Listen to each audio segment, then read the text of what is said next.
Hello मित्रों, स्वागत है आप सभी का। तो आज हम बात करेंगे कि धर्मों ने स्त्रियों को नीचा क्यों माना।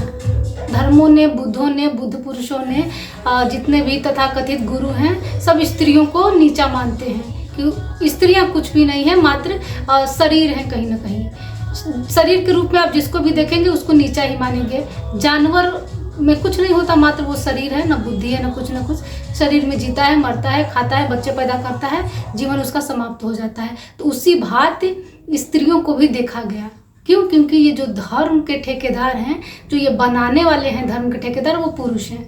कुल मिला के स्त्रियों ने कुछ नहीं बनाया, उनको ज़रूरत ही नहीं पड़ी इन सब चोचलों में पड़ने के लिए। वो साधारण सा जीवन जीती हैं और अपना जीवन गुजार लेती हैं। उनको जैसे बता दिया गया है, सिखा दिया गया है, उनको धर्म की आवश्यकता नहीं पड़ती। इसीलिए स्त्रियां हारती हैं हर जगह। अगर मान लीजिए कि भारत पर आक्रमण हो गया, पुरुष तो लड़ा के कहीं ना कहीं बच जाएंगे, कुछ कर लेंगे, लेकिन स्त्रियां, अगर मान लीजिए पुरुषों को मार दिया गया, स्त्रियों को छोड़ दिया गया, तो स्त्रियां क्या करेंगी? लड़ सकती नहीं है, क्योंकि उनके अंदर इतनी क्षमता है नहीं। उनको इतना दबा दिया गया है कि उनकी शक्तियों का, उनके पास शक्ति भी है, ताकत भी है, उनको पहचान हो, क्योंकि उससे मतलब कि स्त्रियों की ताकत से कभी अवगत ही नहीं कराया गया कि तुम कमजोर है। यही सिखाया गया है धर्मों ने स्त्रियों को कि तुम चार दीवारी में रहो, घूंघट में रहो, तुम्हारी यही संस्कृति है, यही तुम्हारा संस्कार है। तुमको लड़ने की जरूरत नहीं है, न ज्ञान इकट्ठा करने की, न अच्छी किताबें पढ़ने की, न अपने पैर पे खड़े होने की, न ताकतवर बनने की, कुछ भी तुमको जरूरत नहीं है।